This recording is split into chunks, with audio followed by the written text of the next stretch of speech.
Hey kids, Pastor Brian.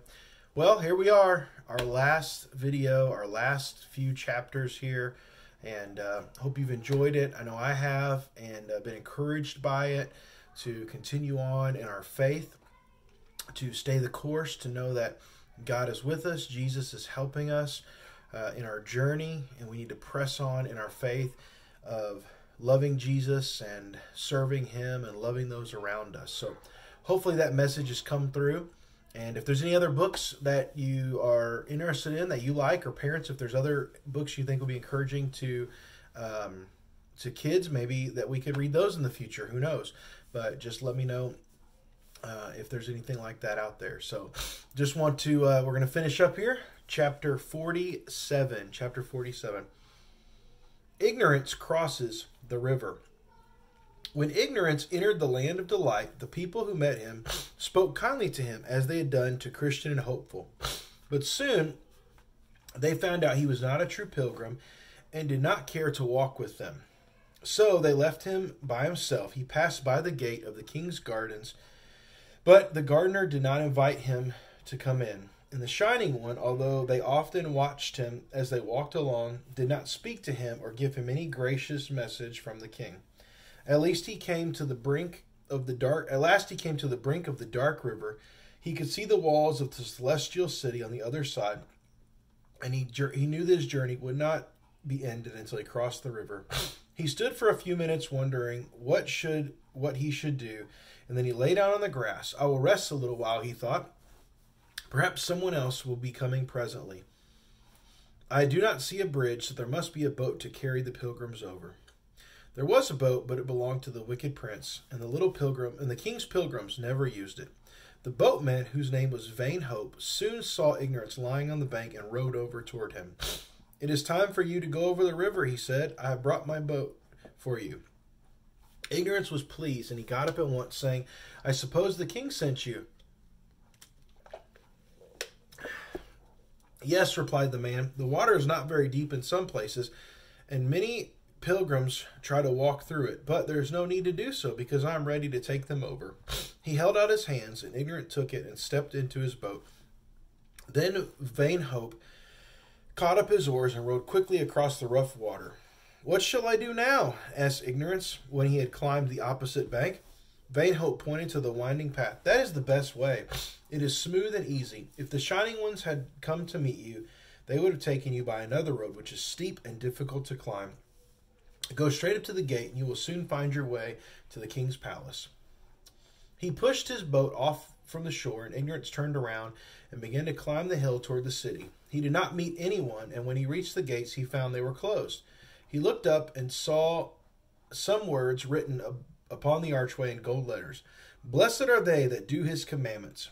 "Well," thought Ignorance, "I have obeyed the king always," and he knocked on the gate.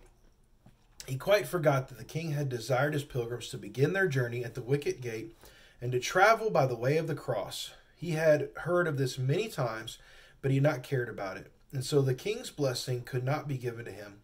He knocked twice, but no one opened the gates. Presently, one of the king's servants came to the top of the archway and saw Ignorance. He said, "Where do you come from, and why are you knocking at the king's gate?" "I am a pilgrim," replied the boy, "and I have just crossed the river, and I wish to live in the celestial city." "I will take your roll," said the king's servant, "and carry it to my master." Ignorance knew he had never received a roll, but he put his hands in the folds of his cloths and pretended to feel for it. The king's servant waited a little while, but at last he said, "I am afraid you have come without one." Then he went down from the gate and asked the king what he should do. Poor Ignorance stood outside, and now he began to wish that he had not been so careless about his journey. "The city is so beautiful," he thought. "I should like to have lived there always, and I'm afraid they will not let me in." Then two of the Shining Ones came quickly and bound his hands and his feet of the foolish boy and carried him away from the celestial city into the country of the wicked prince. His cruel master rejoiced when he was brought back and took care that he should never again have a chance of escaping. "It was your own fault," he said, when he found Ignorance crying bitterly at the thought of his lost happiness. "If you really wished to live with the king, you should have done exactly as he told you." Chapter 48, the end of the pilgrimage. Little Christian clasped his hand together as he felt the cold waters of the dark river rushing round his body. Hopeful kept close to him and tried to hold him up, but the little pilgrim soon lost his footing and cried out, "I'm sinking! The water is all going over me." "No, it is only rough," said Hopeful. "Do not be frightened. I can feel the ground at the bottom of the river, and it is quite firm. We shall cross safely, then we shall have no more trouble." "Perhaps you will cross," whispered Christian faintly, "but I am sure I cannot. I shall never see the king, and I did wish to live with him always." "You will live with him. Look up, Christian, and don't think about the water. We can see everything quite clearly now. The city is full of light, and the shining ones are waiting for us at the gate." "They are waiting for you," said Christian, "not for me." And then his head sank down on Hopeful's shoulders. For a little while he did not seem to hear anything that his companion said, but Hopeful held him tightly in his arms and prayed very earnestly to the king to help them both in this last trouble. Presently little Christian opened his eyes, and as the light from the celestial city fell upon his face, he cried out suddenly, "Oh, I can see it now! It shines like the sun, and I heard the voice of the prince. He said, 'I will be with you in the waters.'" "Then I am sure we need not be frightened," said Hopeful. "Take hold of my hand again. The prince will never break his promise." So little Christian's courage came back to him, and he did not faint or tremble any more. Hand in hand, the little pilgrims made his way across the dark river, and after a time its bed seemed to grow firmer, and the water less rough. Then they saw the two shining ones that brought them down to the river were waiting to receive them. In a few moments the dreadful passage was over. Gentle hands drew them out of the water, and they stood safely upon the shore. The celestial city was built upon a hill, and a broad straight road led from the river to its gates.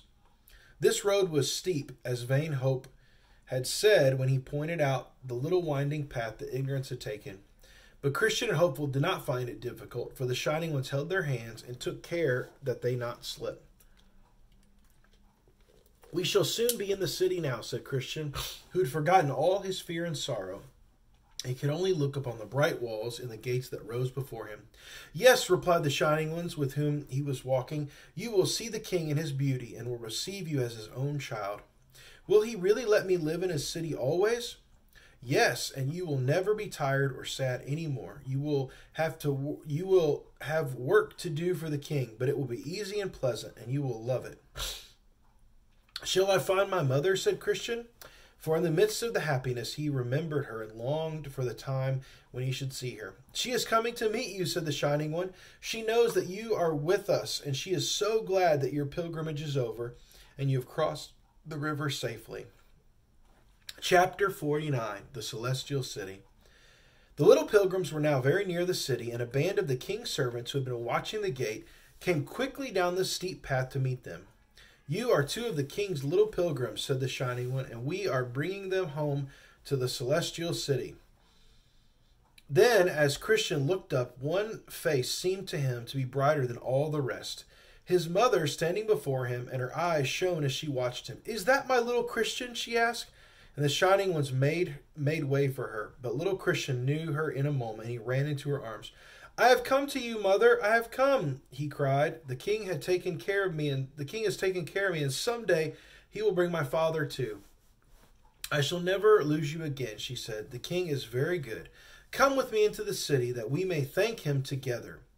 Oh, how happy little Christian felt when he put his hand in his mother's and knew that she would never be taken away from him again. And although Hopeful had not any friends to welcome him, for he had left them all behind in the city of the destruction, the shining ones gathered round and spoke so kindly to him that he was comforted and forgot his loneliness.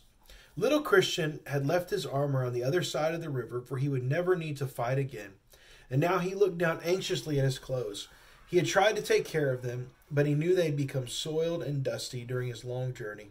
He feared that the king would be displeased when he saw them. But the waters of the dark river had washed away all the dust and the stains. Even Hopeful, whose clothes had been sadly spoiled while staying in Vanity Fair, found his robes looked as fresh and new as when he first received them. Close to the wall of the celestial city, a number of men were standing with silver trumpets in their hands. When Christian and Hopeful came up to them, they blew their trumpets loudly, to let the people of the city know that some pilgrims were waiting to enter the king's presence. Then the Shining Ones told the children to knock at the gate, and the king's servants looked down from the archway and took the rolls which they had given him and carried them to the palace. The rolls were sealed with the prince's own seal, and the king saw it. He was glad and desired his servants to open the gates at once and to bring the little pilgrims before him. The people of the city had heard the sound of the silver trumpets, and they all knew what it meant. Then Christian and Hopeful passed through the gateway. They found a great company waiting to receive them with sweet music and songs of welcome. Everyone looked glad and happy, for there was no sorrow in the celestial city, and no weariness and no pain. At first the child's eyes were dazzled by the golden light that shone around them, but to degrees they grew accustomed to it and were able to look up. Before them, at the middle of the city, rose a very stately palace, far more glorious than the palace beautiful. "Does the king live there?" whispered Christian to his mother, for his hand was still clasped in her. "Yes," she replied, "and when you have knelt before him and seen his glory, you will be perfectly happy forever." "I am happy now," said little Christian, "because I have found you, and you love me." "Ah, yes," she answered, "but the love of the king is far greater than mine." The little pilgrims had now reached the threshold of the palace, and as the doors were thrown open, they heard the sound of the very sweetest music.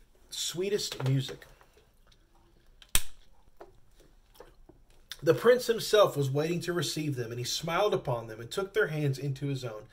Then he led them into the palace, and the whole city was filled with joy because their pilgrimage was over, and they had been brought safely through the dark river into the presence of the king.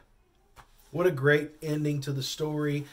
You know, Christian faced many trials and many perils, but you know what? The promises of the king were true, and he came to the end. The king took care of him the entire time. He came to the end. Now he's in the presence of the king with the love of the king and all his mother, and just a glorious last chapter that just, you know, shows us the reward of what it means to follow Jesus. So I hope you'll be encouraged as you're probably so very young and you're just now starting out on your journey.